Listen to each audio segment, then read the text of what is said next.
नमस्कार, मैं हूं अखिलेश पांडे और आप देख रहे हैं सी न्यूज भारत। खबर मध्य प्रदेश के भिंड से है, जहां भिंड जिले की 5 विधानसभा सीटों को लेकर सरगर्मी तेज हो चुकी है। आज बीजेपी के प्रदेश अध्यक्ष बीडी शर्मा अपने प्रत्याशी के नामांकन फॉर्म को भरवाने के लिए भिंड पहुंचे, साथ ही चुनावी कार्यालय का उद्घाटन भी किया। बीडी शर्मा ने चुनाव जीत की रणनीति तैयार करने के लिए कार्यकर्ताओं के साथ लाहार में बैठक की। वहीं नामांकन फॉर्म भरने के लिए कांग्रेस भी पीछे नहीं रही। दरअसल विधानसभा चुनाव में मतदान की तारीख जैसे ही नजदीक आई, वैसे ही राजनीतिक दलों की धड़कनें भी बढ़ गई हैं। बीजेपी के प्रत्याशी बीडी शर्मा गोहद विधानसभा से बीजेपी प्रत्याशी लाल सिंह आर्य, मेहगांव विधानसभा से बीजेपी प्रत्याशी राकेश शुक्ला, लाहार से अमरीश शर्मा का नामांकन दाखिल कराने कलेक्ट्रेट पहुंचे हुए थे। साथ ही भिंड विधानसभा से बीजेपी प्रत्याशी नरेंद्र सिंह कुशवाहा का चुनावी कार्यालय का उद्घाटन किया। वहीं कांग्रेस प्रत्याशियों ने भी अपने नामांकन को दाखिल किया। लाहार विधानसभा से नेता प्रतिपक्ष डॉक्टर गोविंद सिंह, अटेर विधानसभा से कांग्रेस प्रत्याशी हेमंत कटारे और भिंड विधानसभा से चौधरी राकेश सिंह चतुर्वेदी ने भी आज अपना नामांकन रिटर्निंग ऑफिसर के समक्ष भरा। वहीं बीजेपी और कांग्रेस के प्रत्याशियों ने अपनी अपनी जीत के दावे भी किए। कांग्रेस प्रत्याशी हेमंत कटारे ने बातों ही बातों में सहकारिता मंत्री अरविंद सिंह भदौरिया के बड़े भाई पर टिप्पणी कर दी। क्या कहना चाहते हैं? ये एक प्रक्रिया होती है, लेकिन आज मैंने फॉर्म दाखिल कर दिया है और आज के बाद मैं कांग्रेस का अधिकृत कैंडिडेट हो जाऊंगा प्रक्रिया के तहत। तो मैं बस यही कहना चाहूँगा कि मैं अपने शीर्ष नेतृत्व को धन्यवाद दूंगा पुनः, और मैं धन्यवाद दूंगा पूरे अटेर क्षेत्र के मतदाताओं को, जिनकी पुकार पर सर्वे पर मेरा नाम आया, टिकट हुआ और आज मैं नामांकन भरा और इस कदम पर आगे बढ़ रहा हूँ। और जनता जनार्दन से आशीर्वाद करूँगा कि मुझे अपने बेटे के रूप में आशीर्वाद दें, और आने वाली 3 तारीख को जब परिणाम आए तो अटेर क्षेत्र की सबसे प्रचंड बहुमत से पूरे ग्वालियर चंबल संभाग में जीत हो, ऐसी मैं जनता से आशीर्वाद लूँगा और कामना करूँगा। आपका मुकाबला एक मंत्री से है, राज्यसभा मंत्री रहेंगे, या मुन्ना सिंह से किससे मुकाबला मानते हैं? देखिए, मुझे ऐसा लगता है कि मंत्री तीसरे नंबर पे जाएंगे। जहाँ तक मैं समझता हूँ मेरा मुकाबला समाजवादी पार्टी मुन्ना सिंह जी से होना चाहिए। मुन्ना सिंह जी भाजपा से नाराज होकर आए हैं, तो उसका कोई लाभ मिलता हुआ आपको दिख रहा है? देखिए, मैं अपना चुनाव लड़ रहा हूँ और लाभ हानि मैं नहीं देख रहा हूँ। मुझे तो जनता आशीर्वाद दे रही है और मैं चुनाव जीत करके जनता की सेवा के लिए तैयार हूँ। और अब कौन कौन लड़ रहा है, किस किस पार्टी से लड़ रहा है, किस विचारधारा से लड़ रहा है, ये मैं नहीं कह सकता। लेकिन यदि किसी व्यक्ति का कहीं किसी पार्टी में अपमान होता है तो स्वाभाविक है वो अपना कदम उठाएगा, और मैं किसी के ऊपर टिप्पणी करने के लिए मैं नहीं समझता कोई ये सही प्लेटफॉर्म है। अटेर में दद्दा टैक्स का कितना प्रभाव है? देखिए, गांव-गांव में ये मुद्दा है। हर गांव में लोगों को भ्रष्टाचार करके लूटा गया है और जनता की आवाज़ है कि दद्दा टैक्स से मुक्ति होनी चाहिए, और मुक्ति मिलेगी निश्चित रूप से, क्योंकि ये जनमत ही है जो जिन्होंने उनको पहले विधायक बनाया था और जो वापस उनको हरा करके भेजेंगे। आखिर ये दद्दा टैक्स है क्या? दद्दा टैक्स यहाँ के दद्दा जी हैं जिन्होंने अटेर क्षेत्र की जनता को लूटा है, पैसा लिया है, सबसे लिया है भ्रष्टाचार करके। यदि किसी व्यक्ति ने पहले तो राजस्व और थानों में वैसे भी पैसा लग रहा था, अगर उसने दद्दा को फ़ोन कर दिया है तो फिर डबल पैसा लगा है। तो यही दद्दा टैक्स है कि जो भ्रष्टाचार करके दद्दा ने लोगों को लूटा है। वहीं बीजेपी के प्रदेश अध्यक्ष बीडी शर्मा ने कांग्रेस को आड़े हाथों लिया, लेकिन बीजेपी विधायक संजीव सिंह कुशवाहा के टिकट कटने और बीजेपी से बगावत करने वाले सवाल पर चुप्पी साध गए। हमारे लाहार के हमारे लोकप्रिय प्रत्याशी भाई अमरीश शर्मा गुड्डू, मेहगांव के हमारे लोकप्रिय प्रत्याशी भाई राकेश शुक्ला जी, और गोहद के हमारे प्रत्याशी अनुसूचित जाति मोर्चे के राष्ट्रीय अध्यक्ष भाई लाल सिंह आर्य जी, और इन सभी प्रत्याशियों के नॉमिनेशन आज दाखिल हुए हैं। उनके नॉमिनेशन में सम्मिलित होने का मुझे अवसर मिला है। तो मैं पहले तो भिंड के सभी प्रत्याशियों को जिन्होंने आज नामांकन दाखिल किया है, उन सभी प्रत्याशियों को बधाई और शुभकामनाएं देता हूँ। और हमारे ऐसे लोकप्रिय प्रत्याशी जिन्होंने समाज के क्षेत्र में जनता के लिए लगातार काम किया है और जनता का विश्वास भारतीय जनता पार्टी को माननीय प्रधानमंत्री मोदी जी के नेतृत्व में और भारतीय जनता पार्टी की मध्य प्रदेश की सरकार में हमारे मुख्यमंत्री के नेतृत्व में जो काम किया है, इस काम के आधार पर आज हम विश्वास के साथ कह सकते हैं कि भिंड की सभी सीटों पर भारतीय जनता पार्टी के प्रत्याशी विजय का इतिहास बनाएंगे।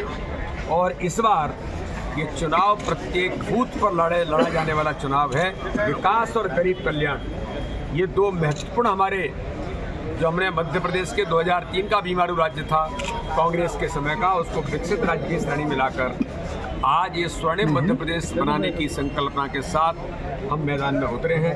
तो हर बूथ पर चुनाव लड़ने का काम भाजपा का एक एक कार्यकर्ता सजग प्रहरी की भूमिका में है और इस बार रिकॉर्ड टूटेंगे।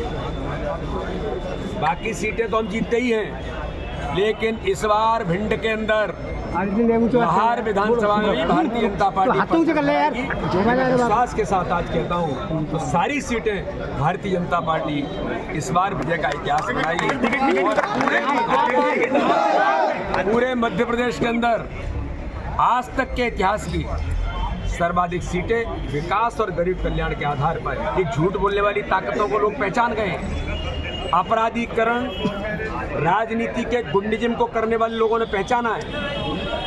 इसलिए इस मध्य प्रदेश के अंदर इस बार इतिहास भारतीय जनता पार्टी। भाजपा प्रत्याशी आरोप लगा रहे हैं कि उनको मतलब बुला के और उनके साथ गद्दारी करके उनको टिकट नहीं दिया गया। कौन प्रत्याशी? संजीव सिंह भाजपा के प्रत्याशी तो ये खड़े हैं भाई, और भारतीय जनता पार्टी का नेतृत्व से मैंडेट देता है वो प्रत्याशी है।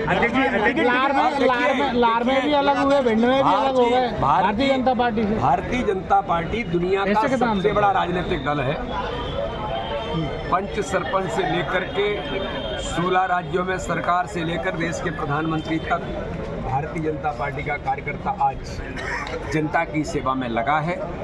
इसलिए आप बिल्कुल चिंता छोड़ दीजिए। Bharatiya Janata party cadre based organisation है।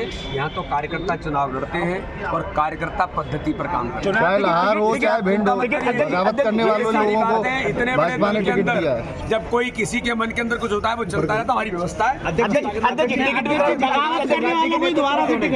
भारतीय जनता पार्टी हमेशा से आज से बगावत करने वालों को टिकट मिला है, चुनाव लड़ती है। प्रधानमंत्री नरेंद्र मोदी जी ने दुनिया के अंदर, देश के अंदर और मध्य प्रदेश को भी ताकत हमारे भारतीय जनता पार्टी की। भारतीय जनता पार्टी ने बगावत करने वाले लोगों को यहाँ पे भिंड में मौका दिया है। बगावत करने वाले लोगों को भिंड में मौका दिया है। मूल कार्यकर्ता परेशान है, क्या कहेंगे? तो जिनको तय करना है वो तय करेंगे। केंद्रीय नेतृत्व भारतीय जनता पार्टी सामूहिक नेतृत्व पर काम करती है हमेशा से, आज से नहीं। कांग्रेस ने भी 4 टिकट बदले हैं। कांग्रेस ने भी 4 टिकट बदले हैं, क्या कहेंगे? कांग्रेस की, देखिए, मैं किसी दल की आलोचना करने का, मैं आज आया हूं अपने प्रत्याशियों का यहां पर नॉमिनेशन दाखिल करने के लिए और उन्हें ताकत देने के लिए। कांग्रेस के अंदर तो क्या है तो आप लोग जानते हैं, बड़े बेहतर तरीके जानते हैं कितनी सिर्फ चंबल। कांग्रेस का मुख्यमंत्री रहे कमलनाथ, कांग्रेस के अध्यक्ष, वो कह रहे हैं कि जाके दिग्विजय के कपड़े फाड़ो। अध्यक्ष जी, ये बंटा ढार ने इस मध्य प्रदेश का जो बंटा ढार किया था, फिर इनकी पारिवारिक लड़ाई, अपने बेटों की लड़ाई में कमलनाथ कहते हैं कि छिंदवाड़ा के टिकट कौन डिक्लेयर करेगा, तो नकुलनाथ करेंगे। ये कांग्रेस के हालात हैं। कांग्रेस जमीन पर कहीं बची नहीं है। केवल दुरावस्था का दौर लाने वाली वो कांग्रेस जो मध्य प्रदेश ने झूठ छल कपट की राजनीति करने वालों को पहचाना। उन्होंने पिछली बार भी झूठ बोला था, मत हमें ज़्यादा मिले थे, 3-4 सीटों के कारण से गलती से इनकी सरकार बन गई थी, लेकिन मध्य प्रदेश को बचाने के लिए पुनः कांग्रेस सिर्फ फटकवल में केवल जुटी हुई। इस बार विधायक पार्टी छोड़ चुके हैं, एक वर्तमान विधायक पार्टी छोड़ चुके हैं। आप चिंता मत करिए। भारतीय जनता पार्टी इस बार भिंड में इतिहास बनाएगी, परचम फहराएगी। इसके अलावा कांग्रेस और बीजेपी प्रत्याशियों ने क्या कुछ कहा, आइए आपको सुनाते हैं। क्या कहना चाहेंगे? मैं भारतीय जनता पार्टी में विधानसभा क्षेत्र क्रमांक 11 से प्रत्याशी बनाया है और आगामी जो चुनाव आने वाला है, जो रिजल्ट आने वाला है, वो भारतीय जनता पार्टी पक्ष में आने वाला है। उसी के लिए लड़ाई लड़ने के लिए तैयार हूँ। भाजपा ने आपको कड़ा मुकाबला दिया है नेता प्रतिपक्ष गोविंद सिंह से, उसमें मुकाबले में किस तरह से? कोई कड़ा मुकाबला नहीं होता। अखाड़े में कभी कड़ा वड़ा कुछ नहीं होता, सीधा सीधा होता है। एक प्रतिद्वंदी, एक पक्ष, और उसके तहत हमें लड़ाई लड़ना है, कमल के फूल को खिलाना है। 21 साल से ज़्यादा का समय हो गया है, भाजपा अब तक वहाँ एंट्री नहीं कर पाई है। ऐसे में कितना चुनौती आप मान रहे हैं? हम इन परिस्थितियों में कभी नहीं जाते। पिछला क्या हुआ था, हम तो आगे क्या होगा उसकी तैयारी में लगे हैं। पीछे का तो हिसाब बाद में देखा जाएगा 3 दिसंबर के बाद। रसाल सिंह भी तो अब लाइन में लगे हुए हैं। वो तो हर विधानसभा में थोड़ा बहुत चलता रहता है, ये तो समीकरण बदलते बिगड़ते रहते हैं। कांग्रेस प्रत्याशी द्वारा आरोप लगाया गया है कि आप धार्मिक लाभ ले रहे हैं। रामलीला के मंच पर रावण द्वारा आपके लिए वोट मांगा गया है, इस पर क्या कहें? देखो ऐसा है, जब व्यक्ति जो करता रहता है ना हमेशा, तो अब उसको हर चीज़ में वही जैसा जिसका चश्मा लगाए रहता है ना, उसको वही दिखता है। ऐसा कहीं हमें तो पता भी नहीं है किसने वोट मांगे, किसने क्या किया, मुझे पता नहीं है। आप तो मंच पर खुद मौजूद थे उस समय जब जो रावण का पाठ दे रहा था और उसके द्वारा आपके पक्ष में वोट की अपील की गई है। अब वो रावण जाने और वो जाने, मैं तो आरती करके हमें तो सुनाई नहीं दे रहा था क्या कह रहा था। हम तो अपनी आरती में किया, धार्मिक अपना कार्यक्रम किया और चलते गए। तो आप नहीं मानते कि आपके साथ संहिता का उल्लंघन है? नहीं, जब किया ही नहीं है, पता ही नहीं है, हमें जानकारी ही नहीं है, तो उसमें मैं क्या कहूँगा। कैंपेनिंग आप कर चुके हैं, तो आपका वोट भी टिकट भी जल्दी हो गया। कैंपेनिंग लगभग हम विधानसभा की छोटी छोटी बैठकों से लेके बड़ी बैठकों से लेके, और कम से कम अभी हमारा 40-50 गांव में घूमना हो गया है, और आगे की कैंपेनिंग जारी है। सबको मालूम है, मैंने कांग्रेस इंडियन नेशनल कांग्रेस से नामांकन पत्र दाखिल किया भिंड विधानसभा क्षेत्र 10 से। जी, क्या मुद्दे हैं चुनाव के, इनका आप चुनाव लड़ रहे हैं? मैं विकास के मुद्दे पे चुनाव लड़ता हूं। मैंने पहले भी विकास किए हैं शहर में, और कांग्रेस का जो घोषणा पत्र है, जो वचन पत्र है, उसके आधार पर चुनाव लड़ूंगा। क्या लग रहा है आपको, भाजपा में अंतर्कलह चल रही है तो उसका फायदा आपको मिलेगा? भाजपा लंका है, और लंका तो एक दिन जलनी है, सबको मालूम है। जनता के बीच में हम किन मुद्दों को लेकर जा रहे हैं? हमारे पार्टी ने हम पर विश्वास किया और हमें लाल सिंह से 8वीं बार विधानसभा में प्रत्याशी बनाया है। हम अपने नेता राहुल गांधी जी, खड़गे जी और कमलनाथ जी को बधाई धन्यवाद देता हूँ। तो उन्होंने मुझे इस लायक समझा है। जहाँ तक मुद्दों का सवाल है, तो मुद्दे तो आम आदमी के पिछले 18 वर्षों से शिवराज सिंह के राज्य में सबसे ज़्यादा अत्याचार महिलाओं पर देश में। ये 17 वर्षों में 1,40,000 महिलाएं नाबालिग बच्चियाँ मध्य प्रदेश से गायब हुई। देश में सबसे ज़्यादा नाबालिग बच्चियों का बलात्कार मध्य प्रदेश में हो रहे हैं। नौजवान पढ़े लिखे बच्चे बच्चियाँ बेरोजगारी के कारण रोजगार न मिलने से आत्महत्या करने को मजबूर है। किसानों की आमदनी दुगनी करने का वायदा प्रधानमंत्री नरेंद्र मोदी जी और शिवराज सिंह ने किया था, वो वायदा पूरा नहीं करा। जो आमदनी आय किसानों की पहले थी, वो भी एक घटकर आधी रह गई है। लागत बढ़ा दी और मूल्य बढ़ाए, इस हिसाब से किसान परेशान है। अब बचा व्यापारी वर्ग, GST लगा दिया। GST से छोटा दुकानदार जिसकी रोजी रोटी चलती थी, वो भी पूरी तरह से बर्बाद हो। समाज के रहने वाले सभी वर्ग के लोग भारतीय जनता पार्टी के प्रशासन शिवराज सिंह के भ्रष्टाचार से त्रस्त है, और भाजपा के आक्रोश, जनता के आक्रोश के आगे पूरे मध्य प्रदेश में चल रही है। जनता की नाराजगी तब 17 दिसंबर को भारतीय जनता पार्टी का सफाया करके ही साथ। कांग्रेस ने अभी 4 टिकट बदले हैं। शिवराज सिंह चौहान कह रहे हैं अब तो ये टिकट बदल पार्टी हो गई, इस पर आप क्या कहें? शिवराज सिंह से पूछ के कांग्रेस पार्टी काम करेगी। हमें क्या करना है क्या नहीं करना है, हमारा किरदार थे घर में हमने बदले हैं, सोच समझ जिससे मजबूत उम्मीदवार मिले तो बदल दिए। इसमें कौन सी बुराई? हमारे कांग्रेस पार्टी क्योंकि अब एक कर्णधार नहीं है, हमारे नेता है जो हमें सलाह देंगे। उनकी सलाह की ज़रूरत है अपने कार्यकर्ताओं के। तो नंगा नाच बचा हुआ है भाजपा में, मची हुई है। कितने लोग भाग टूट पार्टी कांग्रेस और दूसरे दलों में जा रहे हैं। अपना गला ही बांध देखे अपना। लार में भाजपा प्रत्याशी धार्मिक स्थलों का उपयोग कर रहे हैं वीडियो सामने आए रामलीला मंडल पे उनके वोट मांगे गए, अपील की गई है लोगों से। इतनी नैतिकता भारतीय जनता पार्टी ने गिरा रखी है राजनीति में, उनको मैं धन्यवाद बधाई देता हूँ। इसी प्रकार के जनता के साथ करते रहे, जनता को धमकाते रहे, वोट देते रहे, विपक्षी दलों के नेताओं के ऊपर अभद्र टिप्पणियाँ करते रहे, उनको असमाज तक बताएं, गुंडा बताएं, जो उनको ही शोभा देता है डॉक्टर गोविंद सिंह को इस तरह की बातें करना।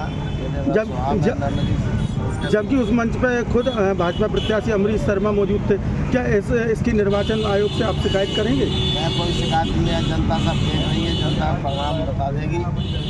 जो कृत्य कर रहे हैं वो 3 दिसंबर को रिजल्ट आने पर वो कृत्य पूरा हो जाएगा।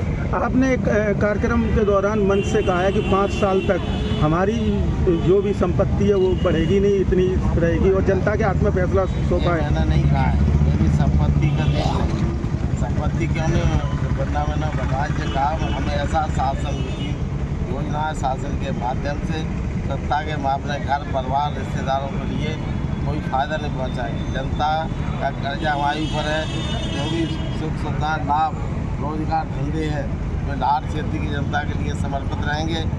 हमने आज तक भी अपने घर परिवार के लिए कोई व्यक्तिगत लाभ नहीं दिया। अब संपत्ति है, हमारे घर परिवार के लोग कोई काम कर रहे हैं, धंधा कर रहे हैं, उसको हम थोड़ी रोकेंगे कि आज आमदनी हो गई, अगर खेती में ज़्यादा उपज हो गई तो उसको फेंक दो, जो ये मैं स्पष्ट कर दिया। आप मानते हैं कि भाजपा प्रत्याशी के द्वारा आचार संहिता का उल्लंघन किया जा रहा है? मैं तो कहता हूँ उनको धन्यवाद देंगे, जितनी उनको ईश्वर रहती सद्बुद्धि दे कि आचार संहिता का उल्लंघन करें, लोगों को धमकाने का काम करें, जनता से वसूली करने का काम करें। ये इसलिए मैं उनको बधाई धन्यवाद देता हूँ, उनके कर्तव्य उनको ही ले रहे। भिंड मध्य प्रदेश से सी न्यूज़ संवाददाता विनोद शर्मा की रिपोर्ट। फिलहाल इस खबर में बस इतना ही। देश दुनिया की तमाम खबरों के लिए देखते रहें सी न्यूज़ भारत। हर खबर आपके साथ, आपके हाथ।